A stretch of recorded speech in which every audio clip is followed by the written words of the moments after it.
Yo, you know what it is. Episode 3. Let's get it.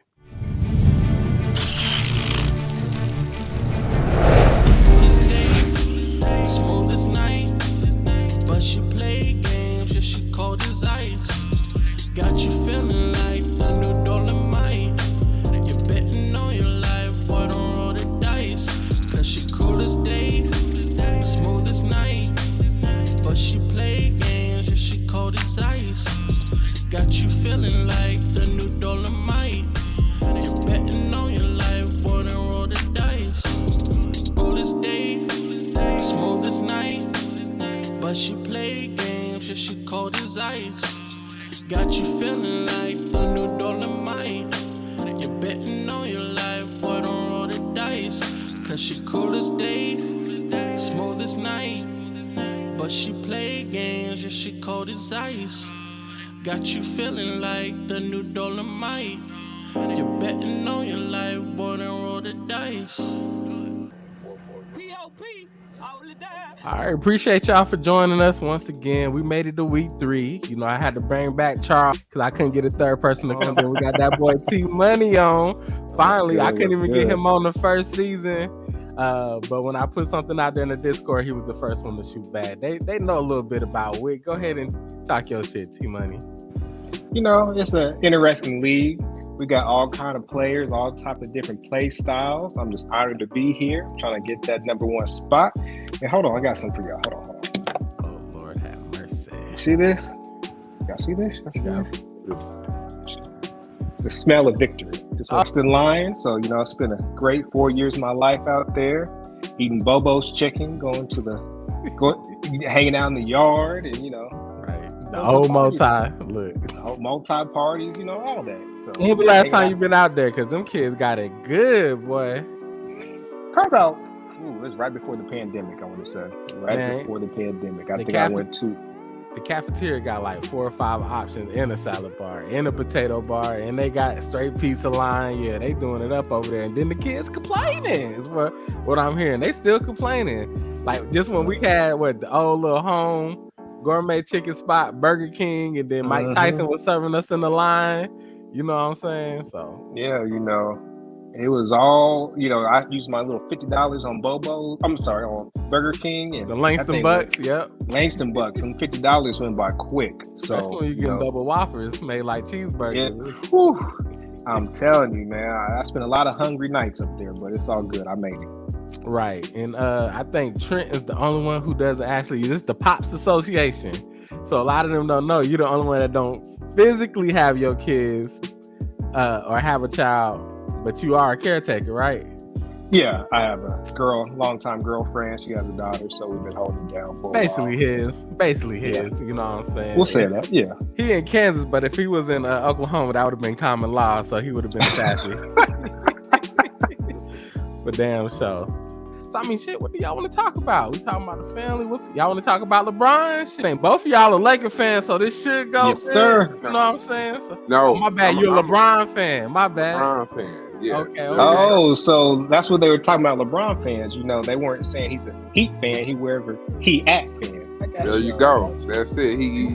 If he go to play for Canada, I'm a Canada fan. You feel me? Sure. Charles used to be a Green Bay fan. Charles used to be a Longhorn fan. I used to like Tampa Bay, but I never really liked Tampa Bay. I like Warren Sapp. And James fan for a while. And James Winston. So.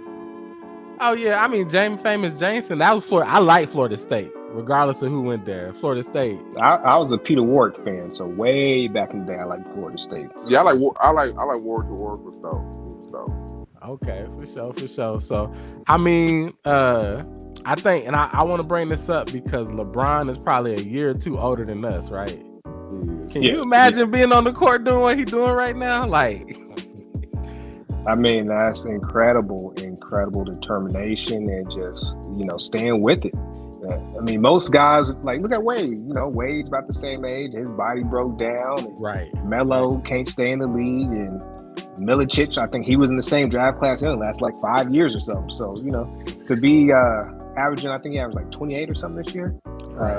Still a walk. Something up there. Yeah, because I think Wade, Bosh, and Bron, did they not Or did Oh they come yeah, in? Bosh retired 5-6 years ago. You know? Right. So I mean, even though they lost that ship, like my boy was still doing his thing. I thought that was going to complete the comeback for real. Oh, you talking about the first game? Yeah. Like I didn't expect him to win game 1. I saw him getting blown out. I was like, damn, come on, y'all. Then I saw the adjustments. Like Rui, they put Rui on Jokic and shit. Almost, kind of neutralized Jokic a little bit, but if it wasn't for that 21-point lead they had, it definitely had to eat up. Yeah, it could have been a different story. I know what I don't like is they were going under screens, so they was getting them wide open 3-point shots, and you thought they was gonna miss it eventually. It was like swap. So I think they even asked the coach, like, are you worried? Blah blah. He said, "Nah, we good." Soundbite. I don't know if it was real or it was just one of them fake channels on YouTube or on Facebook, but he said, "Nah, we good." And I think they're good too, because as long as the bench plays, they straight. Like, I love the chemistry the Lakers picked up starting with the last 10 games of the season, going into the playoffs, and I really want to see LeBron get another one so they quit talking about this GOAT talk, because if he get it from the 7th seed, it's over with. Yeah. If he can get one in year 20, yeah, that'd be crazy. Like I didn't expect them to beat Memphis. So when they beat Memphis, I was like, oh, okay, that's crazy. And then when they beat Golden State, I was like, okay, we out here. Kind of scooted to the edge of my seat a little bit, like, okay, these niggas might be for real. Not just regularly beat them, they beat them down, boy. God damn. Yeah. So and that means, what is it? LeBron spends $1 million a year on self-care to his body. You know what I'm saying? I think there's like the hyperbaric chambers and gourmet chefs and everything. The whole massages. Most definitely. And you wonder why other players don't do that. You know what I'm saying? I just found me a cool massage place here in Tulsa that I heard, do the little, reach around. Said they got a secret menu. Yeah, they got a little menu. So I'm about to go be Christopher Columbus and share it with my crew. You feel me? Right. And that's why I brought up LeBron, because I wanted to segue into like health and taking care of yourself. Like, Trent, you got on, you need to call 15 minutes because you were still working out. We had to tell him to wipe his forehead when he got in because he was still glistening. And I think we're all closing in on close to 40. I hate to say it. Yeah, I pretend like I'm not, but I feel it some days. So with me, a lot of it is just keeping my weight down, because when my weight gets up and I work out, I can feel it. Like if I go play ball, my knees, my Achilles tendons be hurting, but yeah, when I get a little weight off me, and I go out there, I can feel a little smooth out there on the court again. I dig that. And Charles, you've been hitting the track, or the walking next to the river out there in Tulsa, dragging his son out there too from time to time. So I dig that. Did you start changing anything you ate so far? Man, I try to do better. You know what I'm saying? I have my days. I try to do better. I try to calorie count more. I due to like my job and what I do to earn income, I intermittent fast usually. So I usually have an 8-hour window where I eat and stuff. So that's probably been like the thing that's been keeping my weight in check the most. Like, having an intermittent fast. Like I said, I have a gluten allergy, so I can't eat a lot of stuff, a lot of BS stuff anyway. So that kind of add, to me being in somewhat, decent shape. Now, if I had a gluten allergy, it'd be bad news bears over here. I probably, you know what I'm saying? Hey, it would be nuts. But yeah, so I'm trying to do even better though. That diet is the hardest thing right there to stay, strict with. So with fasting, when it's out of your window and you're like, damn, I'm starving, I'm hungry, does that glass of water hold you down, or do you got a quick snack you go to? What do you typically do? I do like a quick snack, you know what I'm saying? Like, it's probably not the best. I might grab one piece of bread with a turkey sandwich maybe, or something like that. I try to do something not too bad, you know what I'm saying? I may do a little popcorn, try to maybe get a little carbs. I could do, I should do healthier carbs, like, eat like some fruit or something, or eat some, eat some apples or something, vegetables. But yeah, I try to do a little snack to hold it up. I don't try to go crazy, Right. And that's what I'm saying. The only way I can stay like actively involved into a diet is me being financially involved in it. And that's how come I have piled up on the protein. Cause I know when I take that meal replacement in the morning, then I become the health nut. I'm over there reading calories and stuff like that. Like I don't want to mess my day up. But it's slow and steady. Like I stopped drinking soda a lot. But my mom comes and she buy a pack of Pepsi and I'm like, you know what I'm saying? I'm still pounding my water. Oh, that's how my mom is, that Pepsi. Yeah, so it still might be that half a can. Like, I know we can't hardcore do it. It's baby steps. But I'm trying to put more good stuff in my body than bad stuff. Because, shoot, I think out of the league, I'm one of the ones got the longest route to come. You know what I'm saying? And, it's mostly discipline, but you got to be realistic to yourself. I'm not going to lie to myself, when I do it. But I know not to cheat as much and just, hang on to it. Because now... because of the sodas, I'm trying to do the vitamin water. I love that blueberry one. And really that's still not good for you, but it's better than soda. And I know I'm getting the coconut water. I'm pounding those like the tall boys. I'm doing in 2.5 days, I probably drank 2 of those down. On top of I got the water container that keeps it cold. Cause if you got cold water on standby, I'm gonna drink it. I'm gonna drink it quicker. But it's just the baby steps. We getting older. You know what I'm saying? I'm gonna take it there. Trent, have you got the colonoscopy yet? Because we do. No. I actually, it's funny you mentioned that. I actually went to the doctor for a yearly exam, and he was telling me. She told me 45 though. No, 45. I thought it was mid-30s. So I ain't trying to cut off, good? but I've had 2. So I met a nurse in the elevator, white lady. She was like being black and stuff. They say now for real. She was like, we more high risk. They was like, if they say 45, it's really 35 for black men. They was like, by 35, you should have one. She said, don't let them tell you that 45 stuff. You know what I'm saying? So, and then she was like, after you have one, then if they don't see anything, you could do probably 3 years, after that, every 3 years. But she was like, nah, by 35 being a black male, you should have a colonoscopy. Right. I ain't lose my virginity yet, but I know it's coming up soon. I recently just moved to a different city, so I still got to find a PCP and everything like that. And like you brought up, as black men, we don't go do our regular checkups, you know what I'm saying, take care of ourselves on that tip. And if we feel bad, we probably just stay home and get under the cover instead of actually going to the doctor. But we get into them tender age where you wake up wrong, your back out of there. See, my mom was on my head. She was like, hey, it's about time you start getting a yearly exam. And I'm like, whatever. And I'm like, you know what, I'm gonna listen to her, because what could have hurt? So I actually had to get a tetanus shot. Ooh. And they gave me one more. I think it was a Gardasil shot. It was like, so I took 2 shots that day. What was the tetanus shot for? I guess I ain't had one in 10 years. Oh, so I don't think I ever had one. But that the TB shot for school? Look, I ain't never had no tetanus shot. We did meningitis. I remember meningitis for college. And all the other ones when you're a little kid, chicken pox and all that type of stuff. So. Look, that's one reason I'm afraid to go to the doctor. I'm probably gonna get shot up, have a fistful of pills I'm taking and stuff. Them shots ain't that bad, but I say that tetanus shot, my arm is still sore about a day or 2 later. Still sore, no sir. Yeah. It can't be as bad as COVID when they were trying to touch your brain with that Q-tip, boy. See, luckily, you never took. I didn't. No, I mean I got the in-home test and stuff. But, okay.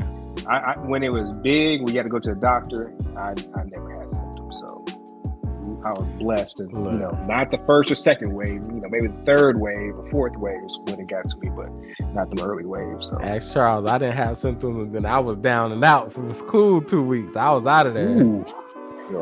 Yeah. I had the COVID shot and whatnot. Then I was sitting back thinking, like, man, I ain't getting no more shots, man. My body gonna have to fight this. We're gonna have to be here, or we ain't gonna be here, baby. Shoot, we in the end game. I got this with the starter one and the booster, but after they kept coming out with some more, it's like, yeah, I'm good, love. Yeah, I got that one too. Starter and the booster. I got.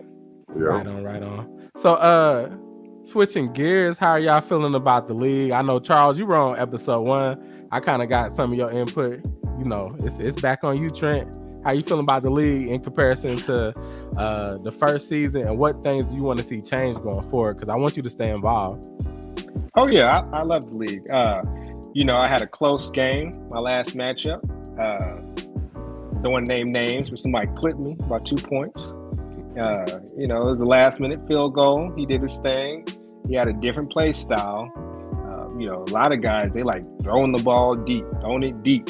And I just be waiting and picking it off. But I'll just admit it was Rashard. He was running the ball, doing this thing with the Cowboys. It kind of threw me off because a lot of guys don't commit to the run. They may run, and once you stop it, that's it. Then they just start passing. And you just sit back and read them and just get them picks. But Rashard, he stay on the run. So it was a little bit, it was a challenge. I like that. So, I tell Charles all the time too, because I see him and then it's like he'll get frustrated. I was like, boy, you better keep running the rock. Start sitting back there throwing. And then they be having these teams that don't even got a good quarterback. So you gonna sit back there and throw. You might as well get Green Bay, the Chargers, or Tampa Bay, or what?